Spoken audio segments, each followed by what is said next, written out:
live interview that you saw. So this is all brand new stuff you're about to hear. By the way, the entire interview, both live and tape, unedited, is posted on foxnews.com and BillO'Reilly.com. Now we begin our exclusive report this evening with why the war on poverty has not been successful, especially under President Obama. One of my points on the factor is that poverty is driven by the dissolution of the American family. That is the prime mover, okay? On your watch, median income has dropped 17% among working families in this country. That's not a good record. It's not all your fault. Part of it was this terrible recession. We all know that. Everybody knows that. Okay. All right.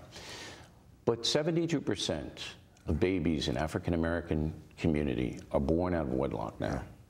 Why isn't there a campaign by you and the First Lady to address that problem very explicitly? Actually, Bill, we address it explicitly all the time. I'll send you at least 10 speeches I've made since I've been president, talking about the importance of men taking responsibility for their children, talking about the importance of young people delaying gratification, talking about the importance of when it comes to child rearing, paying child support, spending time with your kids, reading with them. So whether it's getting publicity or not is a whole different question. But I don't see the pressure from the federal government to go in and say, this is wrong, this is killing futures of babies and children. Well, first of all, I've just got to say, Bill, we talk about it all the time. We'll continue to talk about it. We're convening, for example, philanthropists and business people, city by city, who are interested in addressing these kinds of problems at the local level.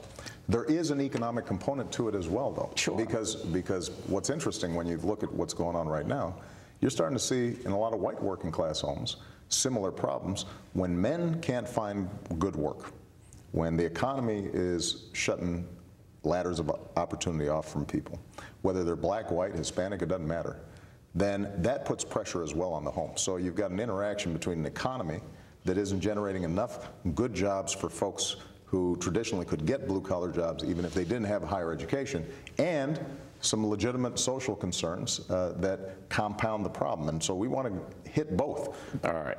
Keystone Pipeline, new study comes in, environmental impact negligible. 42,000 jobs. You're going to okay it, I assume. Well, first of all, it's not 42,000. That's not correct. It's a couple thousand to build the pipeline. But 42 all well told. The bottom line is what we're going to do is the process now goes, agencies comment on what the State Department did, public's allowed to comment. Kerry's going to give me a recommendation. We're not going to. So I assume we're going to do that after 5 years. We'll take a look at it. Okay. I'll take that as a yes. All right, now, Fox News. I can't speak for Fox News, all right, but I'm you know, the table setter here at 8 o'clock. You think I'm unfair to you? Do you think I can give you? Absolutely, of course you are, Bill. But I like you anyway, though. Okay, but give me how I'm unfair. But look. Give me how I'm unfair. Come on, you can make that accusation without telling me. Bill, we just went through an interview in which he asked about healthcare not working, IRS, were we wholly corrupt, Benghazi, right? So the list of issues that you talk about. But these are unanswered questions. But they're defined by you guys in a certain way. But look, this is okay. This is if you want to be president of the United States, then you know that you're going to be subject to criticism.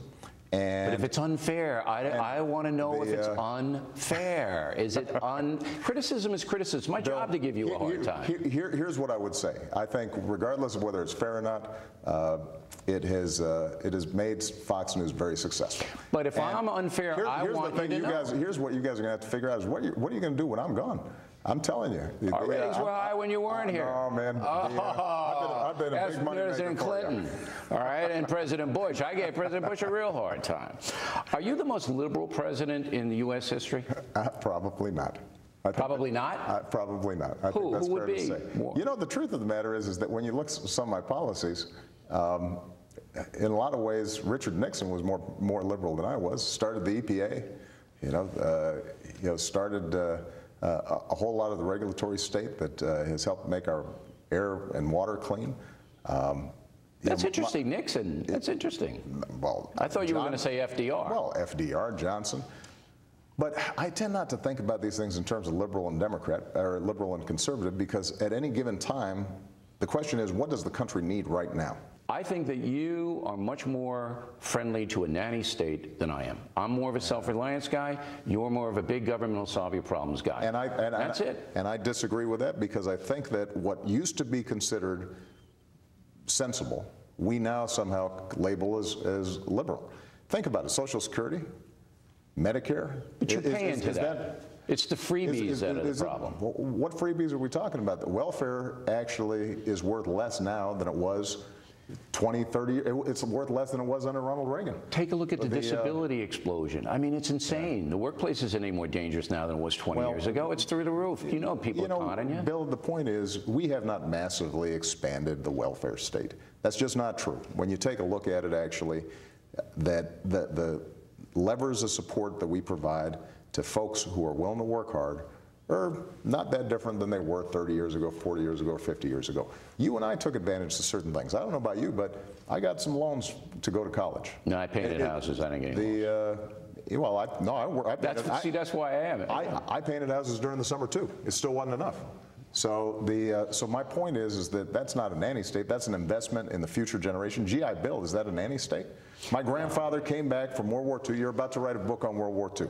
Smartest thing we ever did was make an investment in the American people when those guys came back from war.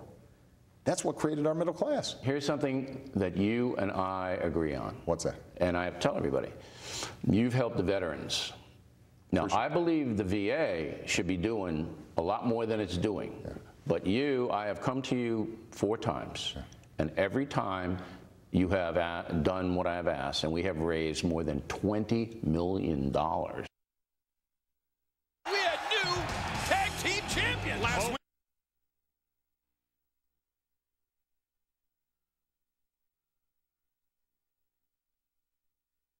Possible odds, mind you, and I still have these titles. We get it, Randy. We all know, they all know you come out here week after week and you say the same thing. You faced impossible odds. For a victory, you cannot climb over the top. You cannot go out. Self-reliance is alive and well in America. I think the problem is people don't see as many opportunities to get ahead. My job as president, as long as I'm in this office, is to give them the tools to get ahead. They got to work hard, they got to be responsible, but if they are, let's make sure that they can make it in America. That's what it's all about. That's how you and I ended up sitting here talking. Mr. President, thanks. Always a pleasure to talk with you. I enjoyed it, Bill. Thank you very much. Next on the rundown, we'll show you the most controversial parts of the live interview yesterday.